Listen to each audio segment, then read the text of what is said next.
Okay, good evening 12th class students. तो आज की इस ऑनलाइन क्लास में आप सभी का स्वागत है। जैसा कि हम लोग जानते हैं, पिछली क्लास में हमने unit number 7 the P block elements के पार्ट 4 के ग्रुप 16 पर डिस्कशन किया था, जिसमें कि हमने कॉमन डिस्कशन कर लिया था। क्या देखा था? अगर हम उस चीज़ को जल्दी से कोई रिवाइज करें तो पहले तो दो इम्पोर्टेंट ऐसी बातें, दो ऐसे एलिमेंट इस ग्रुप में हैं। जैसा कि आप जानते हो, पहले ऑक्सीजन, जिसके बिना जीवन संभव नहीं है। इसके साथ ही इसमें जो दूसरा महत्वपूर्ण एलिमेंट है वो सल्फर है, जो जमीन से जनरली ऐसी चीजें जिनको कभी क्रश करने पर अगर आपकी आंखों में आंसू आ जाएं तो इसका मतलब मायने मान के चलिए आप, जैसे कि आप जानते हो कि जैसे ऑनियन है, मस्टर्ड है, इनको आपने देखा होगा क्रश करने पर, काटने पर आंखों में आंसू आ जाते हैं। उसके पीछे कारण यह है कि एक्चुअल में इनमें एलिमेंटल फॉर्म में सल्फर पाया जाता है।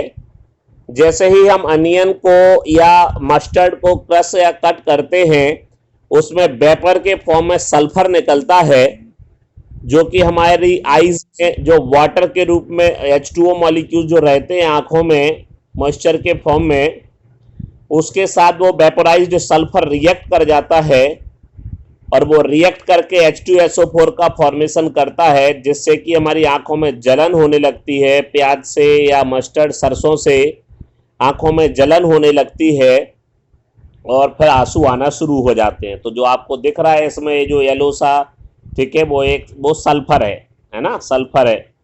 तो जैसा कि हम जानते हैं कि इसमें हमने आउटलाइन में जब बात की थी तो हमें इसके अंदर जनरल प्रॉपर्टीज और ग्रुप 16 एलिमेंट पर डिस्कशन करना था। Dioxygen, ozone, sulphur, sulphur dioxide as well as sulphuric acid, इन पे डिस्कशन करना था। तो हम लोग जनरल प्रॉपर्टीज और ऑक्सीजन और ओजोन पे डिस्कशन कर चुके हैं। जैसा अगर हम आपको बताएं, इस ग्रुप के अंदर oxygen, sulphur, selenium, tellurium, polonium नाम के एलिमेंट हैं, इसलिए इनको ऑक्सीजन फैमिली कहते हैं। कॉमन इलेक्ट्रॉनिक कॉन्फ़िगरेशन इनका NH2 Np4 होता है। इसके साथ ही हमने ये देखा था कि इसके जो ट्रेंड्स हैं, एटॉमिक रेडियाई बॉटम पर, टॉप से बॉटम आने पर इंक्रीज करती है, ionisation enthalpy, electronegativity, electron gain enthalpy decrease करती है। बात करेंगे ऑक्सीडेशन नंबर को लेकर के, तो हमने डिस्कशन किया था भी, calculate the oxidation number of the P block elements according to the two common formulas like that group number -10 when we calculated the positive oxidation number of the group, then find out with the help of group number -10।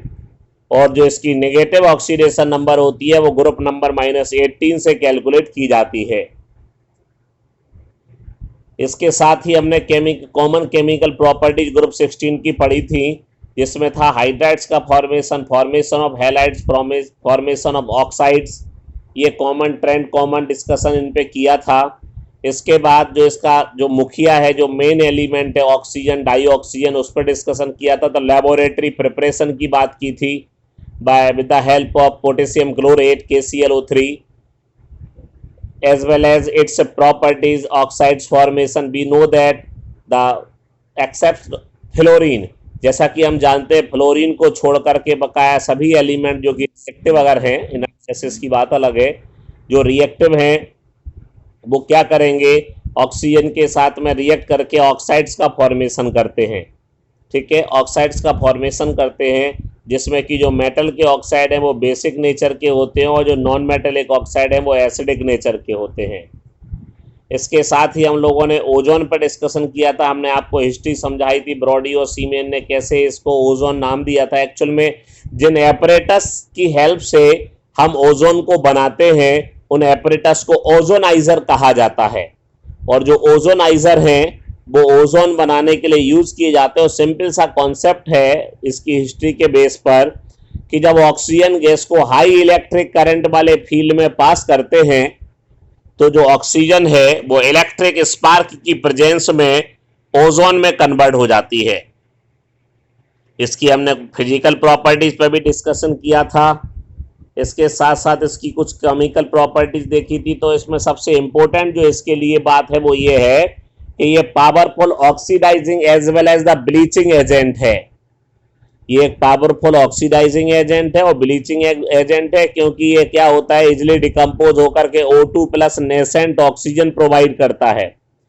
और जो nascent oxygen provide की जाती है इसके द्वारा, वो ही क्या करती है, डिफरेंट एलिमेंट के ऑक्सीडेशन के लिए रिस्पॉन्सिबल होती है। और इसी ऑक्सीडेशन प्रोसेस से, इसी ऑक्सीडेशन प्रॉपर्टी की वजह से ये ब्लीचिंग एजेंट है और ब्लीचिंग एक्शन रखता है।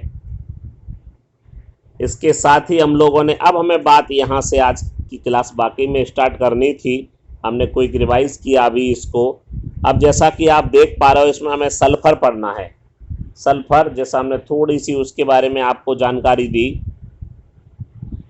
कि जो सल्फर है एक्चुअल में S8 मॉलिक्यूल के फॉर्म में पाया जाता है। इसका जो आप जैसा कि जानते हो कि इसकी सल्फर जो है, जैसे कि डाई एटॉमिक मॉलिक्यूल होते हैं O2, H2, N2, Cl2, F2 etcetera. Ozone try atomic हो गया, फॉस्फोरस टेट्रा एटॉमिक P4 होता है, और जो सल्फर है ऑक्टा एटॉमिक होता है, S8 होता है। और अगर हम बात करें इसके स्ट्रक्चर को लेकर के, तो इसका क्राउन और चेयर दो तरीके का शेप होता है, ये S8 और ये S6। आप देखेंगे S8 और S6 ये है। इसमें क्या होता है कि ये S8 तो क्राउन लाइक स्ट्रक्चर है और S6 जो होता है वो हमारा चेयर फॉर्म स्ट्रक्चर होता है। तो ये डिफरेंट एलोट्रॉप्स हैं सल्फर के। इसके अलावा आप जानोगे, जब हम बुक से भी देखेंगे इसको, तो इसमें हम बात करेंगे alpha sulphur, beta sulphur, gamma sulphur, delta sulphur, colloidal sulphur, needle sulphur, gamma milky sulphur etcetera etcetera. तो बहुत से अलग अलग रूप में रहता है, जैसे कि और दूसरे तरीके से आप देख पा रहे हैं अभी इसमें रोम्बिक सल्फर। क्या लिखा है, पढ़ेंगे जरा इसमें रोम्बिक सल्फर में कि it has bright yellow colour also called alpha sulphur. ये ब्राइट येलो कलर का है और इसे अल्फा सल्फर भी कहा जाता है। It is insoluble in water and carbon disulphide. Its density is this exist as S8 molecule. The 8 sulfur atoms in S8 molecule form ये एक रिंग, मतलब एक जैसे हमने कहा क्राउन रिंग जैसा होता है, ठीक है। तो ये क्राउन रिंग जैसा एक रिंग जैसा फॉर्मेशन करते हैं, जैसा कि अभी अभी आपने स्ट्रक्चर में देखा है। ये देखो आपके सामने है, ठीक है। इसको नेमिंग किया गया इससे। दूसरा है मोनोक्लिनिक सल्फर। इसमें कहा गया मोनोक्लिनिक जो सल्फर है stable only above 369 kelvin. It is dull yellow colored solid also called beta sulfur. It is soluble in carbon disulfide but insoluble in H2O. It slowly change into rhombic sulfur. It also exists as, ठीक है, ये धीरे धीरे क्या हो जाता है हमारा जो rhombic sulphur, that mean alpha form में चेंज हो जाता है। अब बात करेंगे हम सल्फर डाइऑक्साइड को लेकर के, SO2 जो कि एक सल्फर का इंपॉर्टेंट एक कॉमन ऑक्साइड है। आप इसका स्ट्रक्चर देख पा रहे हो, ये SO2 दो रेजोनेटिंग फॉर्म में पाया जाता है। इसकी मेथड ऑफ प्रिपरेशन क्या है, when the sulphur react with concentrated H2SO4 then sulphur dioxide as well as the water is form. कि जब सल्फर की कंसंट्रेटेड H2SO4 के साथ रिएक्शन कराई जाती है, तब जाकर के सल्फर डाइऑक्साइड और वाटर का फॉर्मेशन होता है, ठीक है। दूसरा एक और मेथड की अगर हम बात करें, तो इसमें कॉपर की कंसंट्रेटेड H2SO4 के साथ रिएक्शन कराई जा रही, तो भी SO2 बन रही है। इसके अलावा सोडियम जो सल्फाइट है Na2SO3, Na2SO4 sodium sulphate, Na2SO3 sodium sulphite और Na2S सोडियम सल्फाइड, ठीक है। तो सोडियम सल्फाइड की HCl के साथ रिएक्शन कराओगे तो जाकर के क्या होगा, SO2 फॉर्म होती है, SO2 बन जाती है, सल्फर डाइऑक्साइड का फॉर्मेशन होता है। हाँ भाई, ये बहुत इंपॉर्टेंट बात है, ये बहुत इंपॉर्टेंट क्वेश्चन है हमारे इस चैप्टर का, क्योंकि डिफरेंट ऑक्सो एसिड जो होते हैं, डिफरेंट जो ऑक्सो एसिड्स होते हैं, उनके स्ट्रक्चर्स को एग्जामिनेशन में पूछा जाता है, ठीक है। तो हम आपको यहाँ स्ट्रक्चर बनाना भी सिखाते हैं अभी, कि एक्चुअल में इनके स्ट्रक्चर बनाए कैसे जाते हैं। तो जैसे अगर हम बात करें, आपको सिखाएं ऑक्सो एसिड। अच्छा, पहले डेफिनेशन की बात करें। ऑक्सो एसिड्स कहते किसे हैं, ऑक्सो एसिड्स किसे कहा जाता है? तो अगर हम कॉमन बात आपको कहा जाए तो ऐसे एसिड किसी एलिमेंट के जिसमें सेंट्रल एटम, अगर वो हमारा जो भी एटम है, सल्फर है, जैसे सल्फर की पड़ रही है यहाँ, तो सेंट्रल एटम जो है वो जरूर ही ऑक्सीजन के साथ बॉन्ड बना के जुड़ा हुआ होगा। ठीक है, तो ऑक्सीजन जरूर पाया जाएगा। तो हम ऑक्सो एसिड सल्फर की बात कर रहे हैं। तो अभी हम बात करें अगर हमारे सल्फ्यूरस एसिड को लेकर, तो देखो स्ट्रक्चर बनाना सिखाएं आपको, H2SO3 है। ठीक है, स्ट्रक्चर बनाना अगर हम आपको बताएं इसमें, तो देखिए क्या होगा। ठीक है, थोड़ा ध्यान से देखिए, बनाना सिखा रहा है। सबसे पहले तो जिस किसी भी ऑक्सो एसिड का आपको स्ट्रक्चर बनाना है, उसमें सेंट्रल एटम है, उसे लिख लिया आपने, सो एस लिख लिया। H2SO3 है ना। जैसा कि हम जानते हैं सल्फर की वैलेंसी टोटल कितनी होती है, 6 होती है। 6 बॉन्ड बनाता है सल्फर। जैसे SF6 की बात करें, सल्फर हेक्साफ्लोराइड, तो यहाँ पर सल्फर बना लिया। उसके बाद ये देखा कि आपके पास फॉर्मूला है H2SO3। ठीक है, हम आप थोड़ा सा और अगर इसको अरेंज करें तो H2SO3 है, तो हमारा ये सल्फर हो गया। इसके साथ में जितने भी हाइड्रोजन हैं उनको ऑक्सीजन के साथ OH के फॉर्म में जोड़ दिया जाता है। ठीक है, जितने भी हाइड्रोजन, तो H2SO3, H2SO3 मतलब आपके पास 2 H हैं, तो सल्फर के साथ 2 H जो है वो OH के फॉर्म में जुड़ जाएंगे। एक जुड़ जाएगा हमारा डबल बॉन्ड ऑक्सीजन से, क्योंकि आपके पास H2 थे, तो 2 H निपट गए। देखो ये एक H और दूसरा H, H2 और SO3, सो ये एक हो गया। सल्फर तो है ही सेंट्रल एटम, एक ऑक्सीजन ये हो गया, दूसरा ऑक्सीजन ये हो गया, तीसरा ऑक्सीजन ये हो गया। और जैसा कि हम जानते हैं सल्फर जो है उसके आउटर मोस्ट शेल में 6 इलेक्ट्रॉन होते हैं। तो ये 4 तो बॉन्ड बनाने में आ गए, एक मतलब 2 रह गए, दैट मीन एक लोन पेयर रह गया, जो कि यहाँ पर रिप्रेजेंट किया जा रहा है। ठीक है, इसी के साथ चलो हम दूसरा बनाते हैं। अगर और किसी का स्ट्रक्चर बनाते हैं, जैसे कि अभी हमने आपको, हम चाहें तो इसको थोड़ा सा इधर लेके जाएं और यहाँ बना के दिखाएं आपको H2SO4। ठीक है, H2SO4 देखिए अब आप ध्यान से, सेंट्रल एटम सल्फर हो गया। कितने हाइड्रोजन दिख रहे हैं आपको इसमें, 2 हाइड्रोजन दिख रहे हैं और 4 ऑक्सीजन है। तो जितने हाइड्रोजन है उन्हें हमने क्या कर दिया, OH के फॉर्म में लगा दिया यहाँ। अब आपके पास ऑक्सीजन कितने रिमेनिंग है, टोटल ऑक्सीजन आपके पास 4 थे, इसमें से 2 खर्च हो गए। बैलेंसी टोटल 6 होती है, 2 बैलेंसी हुई, अभी तक 4 शेष है। तो यहाँ पर क्या होगा, 2 ऑक्सीजन डबल बॉन्ड के द्वारा जुड़ जाएंगे। देखो आप, ये था आपका H2SO4, ये देख पा रहे हो आप, ये था आपका H2SO4। ठीक है, तो ये H2SO4 का शेप हो गया। अब अगर हम फिर अगले की बात करें आपसे, अगर हम करते हैं मार्शल और कैरो, ये अम्ल एसिड कहलाते हैं। पर चलो H2S2O7 की बात करें, या चलो H2S2O7 आएगा, जिसे ओलियम कहते हैं। हम यहाँ लिख रहे हैं फॉर्मूला और आपको बताते हैं कैसे बनाया जाएगा। H2S2, फिर स्ट्रक्चर दिखाते हैं, अभी होगा कहीं ना कहीं, H2S2O7। ठीक है, तो H2S2O7 जो है, अगर हम इसके स्ट्रक्चर को लेके बात करें तो थोड़ा ध्यान से देखिएगा। पहले तो 2 सल्फर है, सो हमने 2 सल्फर बना दिए ऐसे। हाइड्रोजन कितने दिख रहे हैं, 2 दिख रहे हैं आपको, तो बस इसका मतलब 2 OH होंगे, तो एक OH इसके साथ लगा दिया, एक OH इसके साथ लगा दिया। से देखना, इसके अलावा आप 2 हाइड्रोजन आपके चले गए, 2 ऑक्सीजन चले गए। अब आपके पास ऑक्सीजन टोटल कितने, 7 थे, और आपके 2 खर्च हुए, 5 ऑक्सीजन है अभी आपके पास। चलो डबल बॉन्ड बना के इसके साथ एक ऑक्सीजन, डबल बॉन्ड बना के इसके साथ एक ऑक्सीजन, तो अभी भी 3 बैलेंसी हुई केवल सल्फर की। तो एक और डबल बॉन्ड बना के ऑक्सीजन, और इसके साथ भी डबल बॉन्ड बना के ऑक्सीजन। कितनी बैलेंसी हो गई टोटल आपकी, अभी एक सल्फर की 5 हो गई। क्लियर दिख रहा है ना आपको, सब कुछ क्लियर हो रहा है ना। तो आप देख रहे हैं, जैसा कि आपको दिखाई दे रहा होगा इसमें, कि जो सल्फर है वो सल्फर आपके साथ में इसमें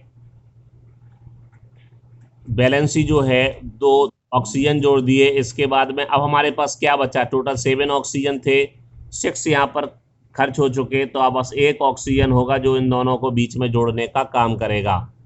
तो ये इसका शेप बन गया स्ट्रक्चर हो गया H2S2O7। H2 और S2 क्या हो गया O7। अब आप देखो ये ओलियम है, कहीं पर ये बना है, देखिए ओलियम, ये है ओलियम H2S2O7। देखो अब आपका यही है ना H2, ये बना हुआ है, ये आपके सामने H2S2O7। तो ये हो गया ऑक्सो एसिड्स। फिर इसकी बात करेंगे, देखो अब हमारा आ जा रहा है जो सबसे कॉमन, जो सबसे इंपॉर्टेंट ऑक्सो एसिड है, सल्फ्यूरिक एसिड। भैया किसी भी देश, किसी भी कंट्री की प्रोग्रेस का आइडिया इसी बात से लगाया जाता है कि किसी भी कंट्री में H2SO4 जो है उसका यूटिलाइजेशन कितना हो रहा है।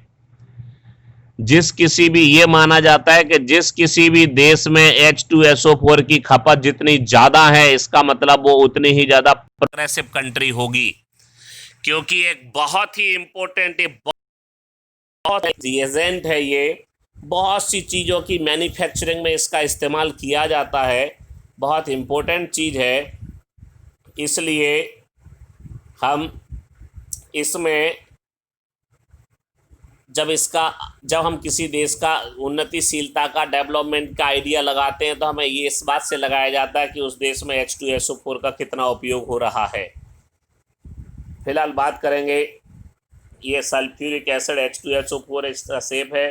प्रिपरेशन क्या किया जाता है, इसको कांटेक्ट प्रोसेस से बनाते हैं। अभी हम कोशिश करेंगे आपको इसमें वीडियो दिखाने की भी। फिलहाल कांटेक्ट प्रोसेस से इसको बनाया जाता है, जिसमें कि आप देख रहे हो होता क्या है कि सल्फर को पहले ऑक्सीडाइज करके SO2 में कन्वर्ट किया जाता है, फिर SO2 का फर्दर ऑक्सीडेशन होता है जिससे कि SO3 बनती है, फिर SO3 का H2SO4 के साथ रिएक्शन कराते हैं जिससे H2S2O7 ओलियम बनता है, फिर इस ओलियम में H2O मिला करके H2SO4 का फॉर्मेशन किया जाता है। अब आपके दिमाग में एक बात आ रही होगी कि सर हमें बनाना तो था पहले H2SO4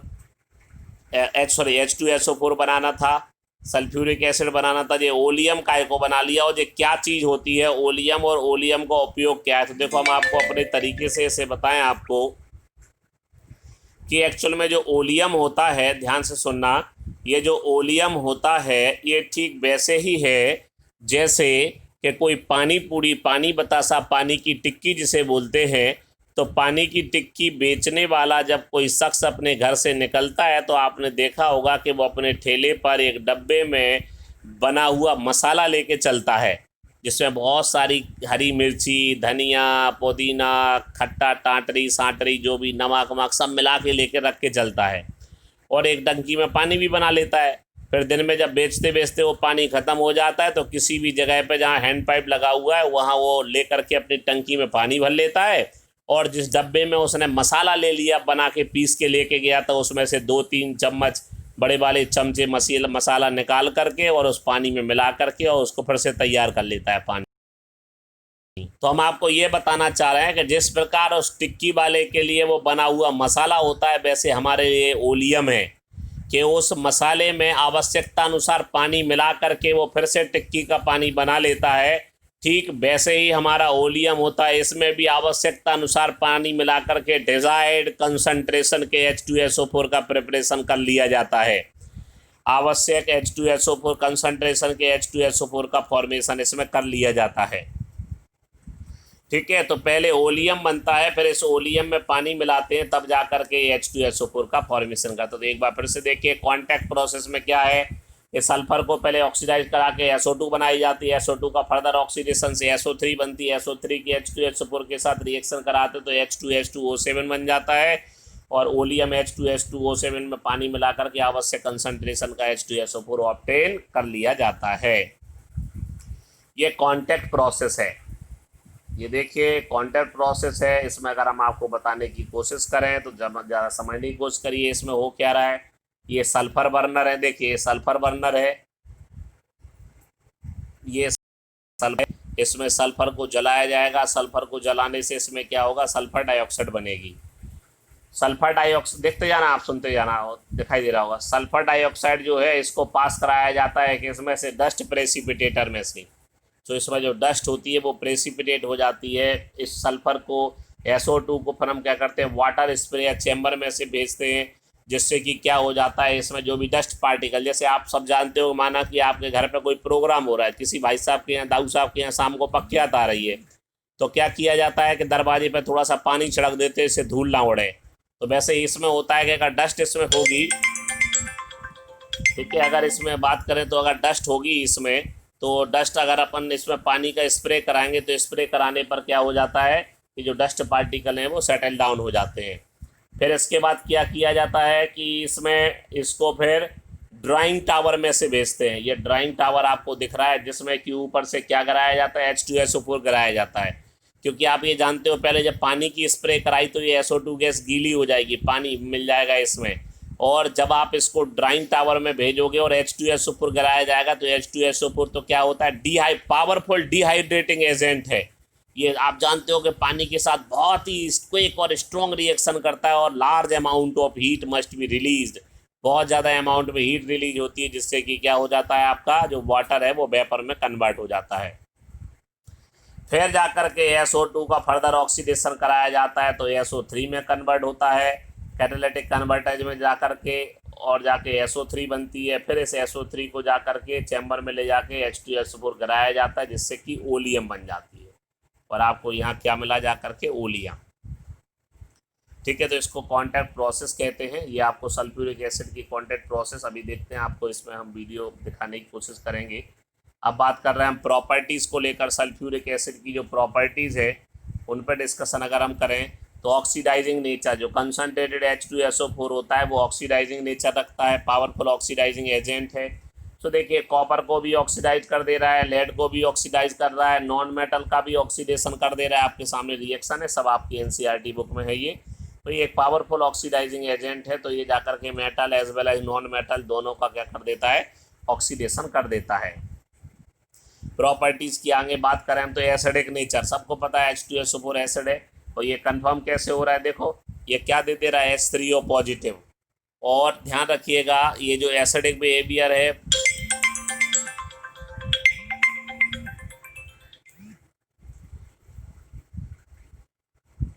एसिडिक बिहेवियर जो है, तो जो एसिडिक बिहेवियर होगा वो क्या होता है इसमें, कि जो एसिडिक बिहेवियर है वो जब वाटर के साथ रिएक्ट करेगा तो हमारा क्या होगा, H3O का फॉर्मेशन होगा। आपको क्लियर सुनाई दे रहा है ना सब? तो H3O पॉजिटिव का फॉर्मेशन होगा, और साथ में क्या होगा, ये एक्चुअल में क्या होता है कि दो स्टेप में डिसोसिएट होता है, K1 और K2। ठीक है, K1 और K2 दो स्टेप में डिसोसिएट होता है, और जब ये डिसोसिएट होता है, ठीक है, तो पहले बन रहा है H3O पॉजिटिव और फिर बन रहा है आपका H3O पॉजिटिव, और यहाँ जो वैल्यू है वो K1 की वैल्यू ज़्यादा होती है as compare to K2। Low volatile होता है। ठीक है, डिहाइड्रेटिंग प्रॉपर्टी, जैसा कि कहा गया, ये स्ट्रॉन्ग डिहाइड्रेटिंग एजेंट है। H2SO4 की प्रेजेंस में क्या हो जाता है, वाटर मॉलिक्यूल्स रिलीज हो जाते हैं। अब बात करें समराइज करने की, तो समराइज में general properties of group 16 element की बात की हमने, डाइऑक्सीजन पढ़ा, ओजोन पढ़ा, सल्फर पढ़ा, sulphur dioxide as well as sulphuric acid. तो उम्मीद है कि आज की क्लास में आपको अच्छा लगा होगा। ठीक है, आप लगातार इन वीडियोस को देखते रहिए, अपना ध्यान रखिए, मन लगा के पढ़ाई। जय माई की, जय हिंद।